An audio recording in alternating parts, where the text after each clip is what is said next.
So when I was growing up, I didn't really have many friends. Big surprise.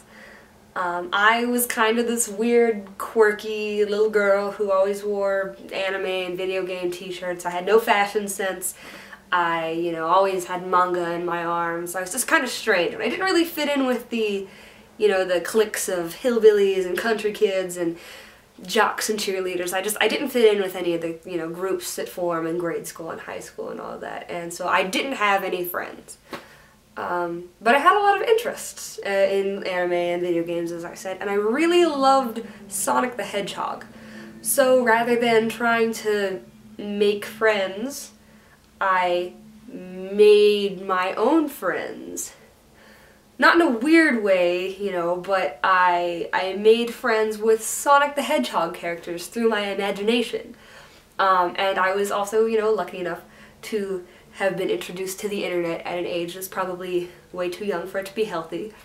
But I used the internet to post all these drawings of my persona, which is basically my animal / Sonic the Hedgehog persona. And I inserted myself into this world of Sonic the Hedgehog, making Sonic and all of his friends my friends. I tried living this life that I wish I lived, and I posted it on the internet in the hopes that, someone out there would recognize the fact that, yes, I had friends, because I was really lonely. But basically, for a few years, I posted all these images on a website that I had, and it's a really embarrassing website. I embrace it now for its hilarity. But I had all these weird drawings of my character in their world, and I started realizing after a few years that these fake friends weren't really doing it. I needed something more than just, oh, Sonic the Hedgehog is my best friend, because obviously he's not real. They weren't my friends. So I discovered this blog feature on my website, and I decided I will pretend I have these friends. I was kind of a liar. I'm still not sure why I always did it, but I made up all these scenarios and wrote about them in my blog. And not only that, I was also kind of just assuming that I had readers and making them my friends. I was posting about these friends that weren't real, pretending that they were real, pretending that everything we did together was, my life, and I was posting it to these people that probably weren't actually reading any of it, but I considered all these fake people to be my real friends.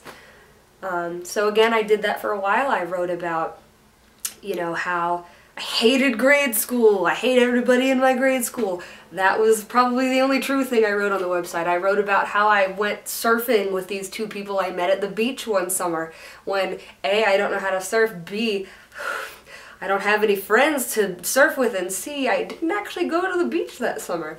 And, I wrote about just everything that was happening in my life, such as, oh, I'm going to the mall, and a bunch more that wasn't actually happening, such as surfing and having friends. But, I did this for a while, and again, I was kind of realizing that this wasn't really doing it, I knew that nobody was reading it, and I knew that these people that I was writing about weren't real. So, again, after a few years, I kind of got sick of that. I was about like 11, 12, 13 when I started getting into Japanese rock music, or J-rock. And I kind of became a goth kid. But I discovered livejournal.com, which is another blogging format. It's not too different from the blog I was using on my website. And it's not really a popular website anymore, nobody actually uses it, but at the time it was pretty booming. And there were these communities that you could join and post to. And since I was really into J-rock, I joined a bunch of J-rock communities. And there was one in particular called J-Rock Humor. I made a few posts there of like really unfunny things that I thought were hilarious. I was one of those like OMG, WTF, BBQ, OMG Kawaii I was one of those kids that you just don't want to be ever, and I was one of them really, really badly. All the posts I made were just horribly, disgustingly unfunny and grody, but I posted to these communities and was trying to make friends with these real people for once. I was trying to make real friends for once. But in the end, I wasn't really actually making friends, but at least I was interacting with actual people. But even then, I was even made fun of a few times on J-Rock Humor, for instance, because even though I was one of them, everybody who posted to that was kind of awkward, I was really, really awkward. But I kept trying to be a part of these communities, and I found other platforms in which I could obsess over Japanese rock music and anime and all the things I liked, and I discovered Gaia Online. And it was kind of a role-playing website. You got to create a little character, and that was awesome because creating this little character that you could like dress up and change its hair and everything, I became her.